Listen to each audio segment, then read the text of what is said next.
Good morning বন্ধুরা, তোমরা সবাই কেমন আছো? আশা করছি খুব ভালো আছো। আমিও খুব ভালো আছি। তোমাদের সবাইকে স্বাগত আমার চ্যানেল শ্রেয়াস ব্লগে। তো সকাল সকাল ঘুম থেকে উঠে পড়েছি। আজকে হচ্ছে একটা বিশেষ দিন। আজকে যাব হচ্ছে একটু মন্দিরে পুজো দিতে। বিধান মার্কেটে, শিলিগুড়ি বিধান মার্কেটে যে মা ভবানী কালীবাড়ি আছে, সেই কালীবাড়িতেই পুজো দিতে যাব। তো ঘুম থেকে উঠে আমি এখন বাসি বিছানাটা সেরে নিব। তার আগে আমি পর্দাটা সরিয়ে দেখলাম যে আজকে ওয়েদারটা কেমন আছে। কেননা প্রায় কদিন ধরেই শিলিগুড়িতে যা গরম দিয়েছিল, থাকা যাচ্ছিল না, জাস্ট নেওয়া যাচ্ছিল না। বাট 2-3 দিন ধরে ওয়েদারটা বেশ হালকা, বেশি রোদও নেই, মানে বেশি গরমটা নেই। তো যাই হোক, পর্দাটা খুলে দেখলাম যে না, ওয়েদারটা ঠিক আমার মনের মতোই, মানে রোদ নেই সেরকম। তো সকাল সকাল স্নান করে নিব। অ্যাকচুয়ালি মা ভবানীতে কেন পুজো দিতে যাব, কেন বিশেষ দিন, সেটাও তোমাদেরকে বলছি। আসলে আমরা একটা খুব তাড়াতাড়ি একটা ছোট্ট কাজ শুরু করতে চলেছি, একটা শুভ কাজ। না না, বিয়ে না, যেটা তুমি যদি ভেবে থাকো তোমরা বিয়ে না, বিয়েটা তো করবে অবশ্যই, বাট এখন বিয়ের ব্যাপারটা নিচ্ছি না। বাট হ্যাঁ, একটা খুব শুভ একটা কাজ শুরু করতে চলেছি আমরা। তো ওটা আমি এখন এই ব্লগে বলতে পারবো না, ওটা সময় আসলে সবাই জানতে পারবে কি শুরু করতে চলেছি। অনেক দিন ধরেই ভাববো, ইনফ্যাক্ট অনেক দিন ধরে আমার মনে আশা ছিল যে করব, কিন্তু সব কিছুর জন্যই তো সবথেকে বড় কথা টাকা পয়সারও দরকার। সবথেকে যেটা আমাদের এখন লাইফে ইম্পর্টেন্ট, সেটা হচ্ছে টাকা পয়সা ছাড়া কিচ্ছু হয় না। তো সেটার জন্য আর কি এতদিন ধরে আটকা ছিল। বাট আমরা এখন জিনিসটা করব। আমার খুব একটা মনের ইচ্ছা ছিল, যেটা খুব তাড়াতাড়ি হতে চলছে। মানে একটা কিছু শুরু করব আর কি, খুব ভালো একটা কাজ শুরু করব। তার আগে মায়ের আশীর্বাদটা নিয়ে নিলাম, মায়ের পূজা দিয়ে, মায়ের মন্দিরে পূজা দিয়ে মায়ের আশীর্বাদটা নিয়ে নিব। তাই আজকে সকাল সকাল উঠে একবারে স্নান করে ফটাফট রেডি হয়ে যাব। কি শুরু করব সেটাও তোমাদেরকে আমি এখন জানাতে পারছি না, বাট প্রমিস আমি খুব শিগগিরই তোমাদের কাছে সেটা নিয়ে আসব। তোমরা একটু ধৈর্য ধরো।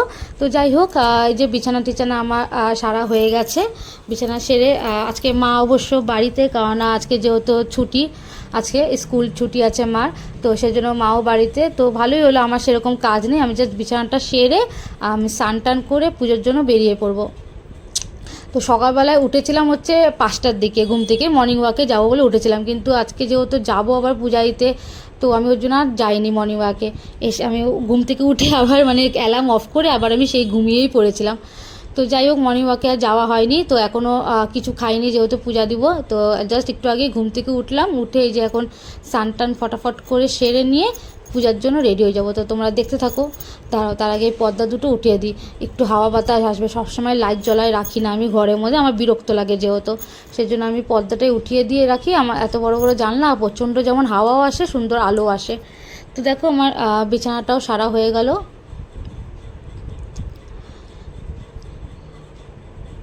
তো দেখো, তো চলো এখন যাওয়া যাক রান্নাঘরে। কি করছে, ও আচ্ছা, এটা হচ্ছে মুদি দোকানের জিনিস। আগের দিন মা মুদি দোকানে, মানে মাসিক, যেটা আমাদের মাসিক হচ্ছে খরচা আর কি, সেটা এনেছে। বাট কালকে যেহেতু আমার স্কুল ছিল, তুলতে পারিনি, তাই মাকে বলেছি আজকে তুমি আর আমি দুজনে মিলে বিকালে তুলবো। যেহেতু আমিও বাড়িতে আছি আর মাও বাড়িতে আছে, আমি তো বাড়িতেই থাকি। যাই হোক, তো মা এই যে রান্নাবাড়ি করছে, কি বসিয়েছে চলো দেখি। ও আচ্ছা, শুধু তেল, এখনও কিছু বসায়নি। তো ছেড়ে দাও এগুলো মতো, ফটাফট চলো আমি স্নানটা আগে সেরে আসি, কারণ দেরি হয়ে যাবে, এসে আবার আমি খাওয়া দাওয়া করব। তো যাই হোক, এই দেখো বন্ধুরা, আমি স্নান টান করে চলে এসেছি। শ্যাম্পু করেছি আজকে। তো যেহেতু পূজা দিতে যাবো, কদিন মাছ টাছ খাওয়া হয়েছে। তো এখন এই যে স্নান টান করে চলো ফটাফট রেডি হওয়া যাক। তো তোমাদেরকে দেখাই কি পরবো। তো এই দেখো, এই শাড়িটা পরবো। আগের দিন আমি শাড়িটা একটু শ্যাম্পু জলে ধুয়ে আমি মেলে রেখেছিলাম, তারপরে যে আয়রন করে নিয়েছি। তো শাড়ির সাথে এই জুয়েলারিগুলো পরবো। তো এই যে, তো রেডি হয়ে গেছি, দেখতেই পাচ্ছ আমি একদম ফুল রেডি। কেমন লাগছে প্লিজ কমেন্টে জানিও। তো ওয়েট করছি কখন পার্থ আসবে। তো এই যে পার্থ চলে আসছে, ও গাড়ি নিয়ে বললো, ওইদিকে বললো যাও তুমি হাঁটো, আমি আসছি। তো আসুক, চলো গাড়িতে বসা যাক। তো এই যে গাড়িতে বসে পড়েছি, কিন্তু প্রচণ্ড হাওয়া চলাচল, আমি ব্যালেন্স করতে পারছিলাম না আর চলার মোবাইল, তো আমি রেখে দিলাম। তারপর ওখান থেকে নেমে এই যে একটা বিধান মার্কেটের একটা মিষ্টির দোকান থেকে মিষ্টি, ধূপকাঠি এগুলো সব নিলাম। তো এখন ফুল নিব, মাকে আসলে আজকে ফুলের মালা দিব। তো ফুলের এই যে জবা ফুলের মালাও নিয়ে নিলাম, আর একটু ফুল, ধূপকাঠি, মোমবাতি সব নিয়ে চলো এখন মন্দিরে যাওয়া যাক। তো গাড়িটা পার্ক করছে, তো আমি মন্দিরে ঢুকি, তারপর তা তোমরা দেখতে থাকো। তো এরকম মন্দিরের ভিতরে আমরা চলে এসেছি, এসে দেখি অনেকে পুজো দিচ্ছে। আমরা বললাম যে ঠিক আছে ওরা আগে দিয়ে নিক, তারপর আমরা ঢুকবো। তো ওদের সবার হয়ে গেছে, এই যে আমি মন্দিরের সব ঠাকুরমশাইকে এখন দিচ্ছি ফুলের মালা, ফুল টুল। তো যাই হোক, আমাদের পুজো কমপ্লিট। এখন আমরা একটা ক্যাফেতে আসছি। আমি আর বাইরে ভিডিও করতে পারিনি, কারণ বাইরে সব ঠাম্মারা বসেছিল, তাদেরকে সবাইকে একটু একটু করে সবাইকে প্রসাদ টোসাদ দিলাম। তুই এখন এই যে একটা ক্যাফেতে আসছি। সকাল থেকে তো কিছু খাইনি পুজো দিব বলে, তো পুজো টুজো যখন কমপ্লিট হয়ে গেছে এখন একটা ক্যাফেতে আসছি। ক্যাফেতে এখন সবার আগে আমি একটু চা খাবো। তো যাই হোক, ওখানে তো আর ওকে প্রসাদটা দিতে পারিনি, তো ভাবলাম এখানে একটু ও প্রসাদ নিক আর আমিও নিই। তো এই যে চাটা খেয়ে এখন আমি সবার আগে বাড়ি যাই চেঞ্জ করব, কারণ না প্রচণ্ড গরম লাগছে আমার, আর এই শাড়ি আমি ক্যারি করতে পারি না বেশিক্ষণ। তো যাই হোক, একটা বউ আমাকে জানো দেখে বলেছে, এই তুমি কবে বিয়ে করলে? আমি বলছি না না, বিয়ে করিনি, মন্দিরে এসেছিলাম পুজো দিতে। তো যাই হোক, আমাকে মানে বউ বউ লাগছিলো বলছিল অনেকে।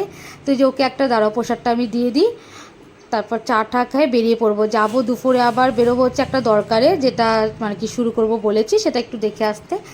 তো চলো ফটাফট চা টা খাওয়া যাক। তো ও বললো তুমিও একটু খাও, আমি বলছি আমি নিচ্ছি, তুমি খাও। তবুও জোর জবরদস্তি এই যে খাইয়ে দিল আমাকে প্রসাদ। তো একটা চা আর ব্রেড টোস্ট অর্ডার দিয়েছিলাম। তো যাই হোক, এখানে ভিডিওটা শেষ করলাম। যদি ভালো থাকে তাহলে প্লিজ লাইক কমেন্ট শেয়ার করে। দেখা হচ্ছে অন্য কোনো ব্লগ।